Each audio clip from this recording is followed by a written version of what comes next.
I love YouTube comments, but sometimes they do come across as a little bit sus. For example, hey, you should check out this camera, it looks pretty good, comes across differently than XTU, the next GoPro killer, or XTU, the best action cam, Amazon affiliate link. Those ones are kinda spammy, but hey, XTU is a company we've never tested, and it turns out the X1 Max is real 4K 60, with image stabilization. And the performance, well, it's actually pretty damn good. There's a lot to break down about this camera, so let's dive straight into it. Quickly in tech specs, the HiSilicon Hi-3556A and Sony IMX377 make the backbones of this camera. It appears to be an off-the-shelf rebrand of the HD King FH02A-J. And HD King is a large OEM for action cameras that offers a variety of quality and customization for their cameras. Most typically though, I've seen their cameras used in low to mid-range solutions, with just a brand name printed on the camera being the only customization. And I believe this is the case with the X1 Max. There's not much in the way of customization done to an off-the-shelf product, however, this is one of HD King's higher-end offerings. The camera body itself is waterproof without external housing, but it does also include that additional housing in case you need that extra protection. In the box is a full kit of mount and accessories comparable with most budget action cams, and that's a nice value add over other cameras like the DJI, which only include the most basic mounts in the box. And unfortunately, XTU gets added to the list of shame action cam brands who are faking reviews on Amazon. They include a card in the box indicating that you can receive a free gift if you leave a positive review. It sucks that they're using this dishonest tactic to gain feedback on their product, as it really degrades trust in XTU as a brand. There's also a high possibility that they will disappear off of Amazon, since other brands that also use this tactic have been banned in the last month. And when they do disappear, it's unlikely you'll ever receive warranty support, since they're not really established enough to sell the cams outside of Amazon. So yeah, just a forewarning, despite this review being highly positive about the camera, we wouldn't necessarily recommend it just for that one reason. When it comes to build quality, this camera is a chunky beast. It is heavy and feels substantial in the hands. It's made out of this stiff, solid plastic, reminiscent of the Vixure AC940 which we reviewed recently, another HD King rebrand it seems, and it appears to be along the same lines as the Akaso Brave 7 LE.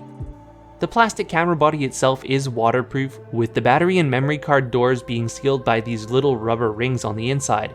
They're really stiff and difficult to open, but on the flip side that gives me confidence that they won't open on their own if you're playing around in the water. It's been a problem on some previous waterproof cameras we've tested. The back of the camera has a touchscreen that takes up about 2/3 of the body size with fairly substantial bezels, and the camera also uses a micro USB port for data transfer instead of the more modern USB Type-C. A little bit disappointing there. Build quality overall is pretty fantastic though. One notable difference between this camera and higher end budget action cams like the DJI Osmo is that the lens cover on this camera is not removable. So if you do accidentally drop the camera and smash or scratch the lens, it may be a challenge to find replacement parts. Notably, XTU does include a lens protector in the box, and using them will keep that unreplaceable lens from scratching, but if you dent it, break it, whatever, you're kinda SOL. Not that I'm speaking from experience here. Neither of the camera's screens are a true 16:9 aspect ratio, so you'll be left with these black bars on the top and bottom while recording video. Instead of a large screen that fills the entire back of the camera, it does have substantial bezels, and I would have preferred a screen that stretched across the entire back and video that filled the entire display. The front screen is also a weird aspect ratio, kind of this square size, but the camera does stretch the video to fill the entire screen. Regardless of its smaller size relative to the camera body, both displays are pretty vibrant and easy to see in bright lighting conditions. The back screen is a touchscreen, which is the best way to access the user interface, although some basic settings can be changed with the buttons alone. Swipe down from the top to access the power menu, swipe from the right side to access settings for whatever mode you're in, photo or video. Tap on these settings to make changes. For example, tapping resolution presents some different options for resolution, then tapping the frame rate presents different options for the frame rate. Scroll down for more options.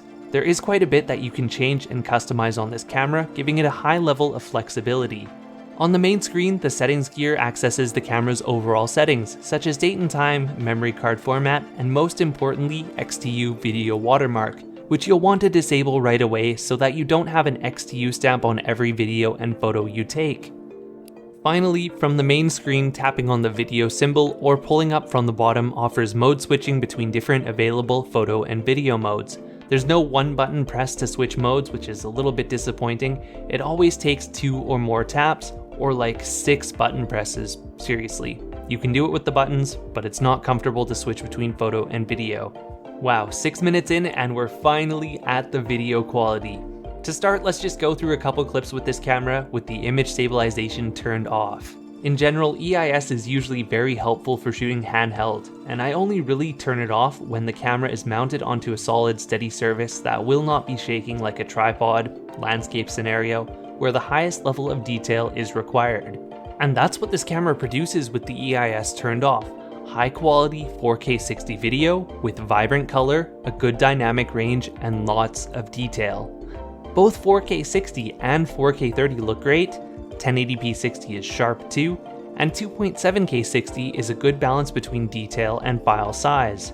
There are 2 stages for the stabilization on this camera, regular EIS mode and super EIS mode, with the super mode being far more cropped in and slightly lower resolution overall. That's just because the image sensor is limited to the amount of resolution it has, and the processing of the camera causes it to counteract your shaking by shifting around what part of the video file you see. It's pretty damn cool how it works, honestly, but that explains why really low-end cameras have poor quality image stabilization, and high-end cameras which have better chipsets, better sensors, better processors, do a much better job at EIS. In Super EIS mode, which is the main mode we filmed in, the XTU X1 did a very good job with stabilization, on par or exceeding every budget action cam that I've tested. Just a little bit shy of the DJI Osmo Action though. When it comes to the reduction in image quality, it's not all that noticeable, especially on a small display. I had to stream some of the footage to my 4K TV in order to tell the difference. And of course, the stabilization does make it entirely worthwhile to film in this mode, even if it does slightly reduce image quality. In 4K 60, the reduction in image quality is most noticeable, but in 4K 30 it's not too bad overall. The camera does an adequate job smoothing out bumps and jostles, and walking footage, well, not quite gimbal smooth like the DJI Osmo Action, is pretty darn smooth and acceptable as well. 2K 60 with EIS was one of my favorite resolutions though, offering a very similar level of detail to the 4K 60 EIS and a slightly smaller file size. For the most part, this is the camera's optimal resolution as it negates most of the loss of detail thanks to the EIS crop-in, but it doesn't sacrifice performance in terms of frame rate. As mentioned earlier, this camera also offers a regular EIS mode, which is a trade-off between slightly less EIS effectiveness and a lower crop level, meaning more detail overall. To me though, the increase in distant detail was not substantial enough to use this mode often, and I found myself sticking to the Super EIS mode for most shots. One really cool feature though that I've never seen on any other budget action cam is the ability to use the digital zoom at the same time as the image stabilization while recording. This is not optical zoom though, so video quality is reduced with each zoom step. However, the possibility for artistic framing just in camera increases substantially due to the ability to use this function, and I honestly found myself using it far more than expected. It's not a smooth zoom and it kinda goes in these steps, so overall it's best to frame before filming. However, if you absolutely have to, it's a nice to have feature, and if your final output is 1080p, then there's gonna be almost no reduction in video quality. Night and low light on this camera is on par with other budget action cams, kinda blocky, kinda noisy, kinda hard to see what's going on. The stabilization does work fairly well even as it gets dark. Movement starts to smear together and the frame rate drops as any motion becomes substantially more blurry. At least under the dim streetlights though, you can kinda see what we shot and tell that there's some bushes and trees and shoes there. It's better than the cheapest cameras. Audio quality on this camera is good. Maybe not excellent, but very good overall. Surprisingly, it doesn't really offer any settings when it comes to microphone gain, only 2 levels, normal and high.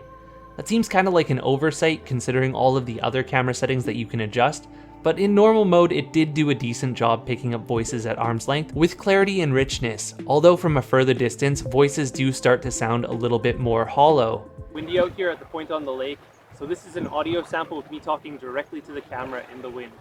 It's worth noting that the XTU cam does include an external microphone, but it's just this little tiny dingly thing. It won't like clip from the camera onto your shirt or something. So we're gonna see how much of a difference that makes. Now we have the XTU's external microphone plugged in and the wind noise reduction turned on the DJI Osmo Action. So let's see which one has better audio quality, the little tiny dinky external microphone that comes with the XTU, or the built-in algorithmic wind noise reduction on the Osmo Action. It's hard to say which one will have better audio quality. One thing a lot of people do with these types of cameras is walk and talk vlog. So this is just a sample of what that's like. Holding the camera at arm's length out in front of me, walking down the street, and talking at a normal volume. One thing a lot of people do with these types of cameras is walk and talk vlog. So this is just a sample of what that's like. Holding the camera at arm's length out in front of me, walking down the street, and talking at a normal volume. XTU also includes a tiny external microphone, however, audio quality from it actually sounded worse, so we didn't really use it that much. It plugs into the micro USB port on the side of the camera. Throughout this review, I've been comparing the XTU X1 to the DJI Osmo Action, reason being that they're very similar in terms of price point. There is so much more detail to go into though, so that's going to be in its own separate video. The long and short of it is the Osmo Action has substantially better stabilization, a larger screen, and a longer battery life. The big trade-off with the Osmo Action, the one thing that I don't like about it compared to the XTU, is that it doesn't have a tripod mount built into the camera body. It actually makes a huge difference when mounting the Osmo to things like bike handlebars, where it's clear that the camera wobbles a lot more while riding compared to the X1, which is directly mounted to the handlebars instead of using this kind of intermediary plastic housing. Compared to the Firefly X, I could also go into a full video about this one if you want. When it comes to video quality between the X1 Max and the Firefly X, I do like the Firefly X just a little bit more at 4K 30. While the X1 Max has better 4K 60 and 2.7K 60, the Firefly X at 4K 30 with image stabilization has a little bit more detail when the frame is in motion. It's almost like the camera's operating at a higher shutter speed in order to capture detail without blurring. However, I do prefer the color balance on the X1 Max in most scenes, as it is just a little bit more neutral and a little less saturated. In terms of battery life, the X1 Max absolutely demolishes the Firefly X. The build quality of the XTU feels substantially higher, with battery doors that don't come unclipped on their own.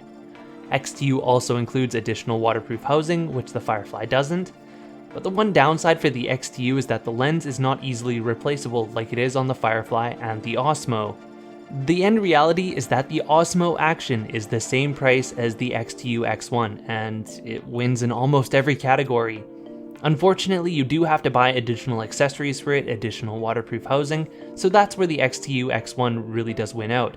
But as much as I like the XTU X1, as good as its video quality is, the ability to zoom while recording in EIS mode is an asset, and all of those nice things about it, well, the fact is that the Osmo Action just has so much better stabilization and substantially better audio quality. The XTU X1, then, it's not necessarily the best value for the money. If it was $50 cheaper, it would be so much easier to recommend. And I'm especially concerned about the longevity of this camera, since it is just a rebrand of an off-the-shelf product, and XTU also offers free accessories in exchange for positive feedback on their Amazon listing. This means that down the road it could be very difficult to get warranty service, versus DJI, who is an established long-term company. And now that I've said X so many times it's become meaningless, let's conclude this video.